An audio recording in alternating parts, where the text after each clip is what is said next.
If you're looking for something outdoors to do during the winter, why not head to the Bubolz Nature Preserve? Along with plenty of fun, there are also some winter survival activities to learn about. And Josh Bray joins us now live from Grand Chute with more. Hi, Josh. How you doing? Really good. Hi. Morning. We kept you busy today, starting a fire in the snow. Yeah. Doing a little snowshoeing. What do you have on tap this time? Well, it kind of goes along with that fire. What we're going to learn right now is about shelter. So one of the parts of survival, especially when you're outdoors, is finding a place to live. All right. So how do you go about doing that? Very good question.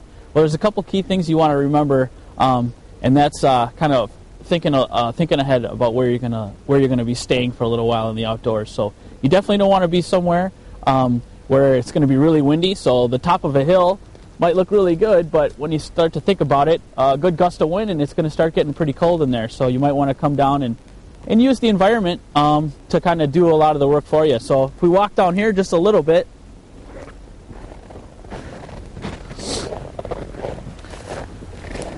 we can find we're kind of protected a little bit by this berm behind me, and there just happens to be a really cool pile of shrubs right here that would make a perfect shelter. And to prove it, I'm going to go ahead and crawl in there. Open right here. There's some rabbit poop, so obviously somebody else is using this as a shelter. So I'm going to go ahead and crawl in there anyways. All right. You're so lucky.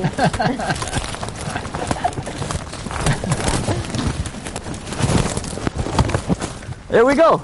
So now I'm protected a little bit from the environment, and I could feel free to maybe drop some branches down on here from a pine tree to add a little bit of a roof.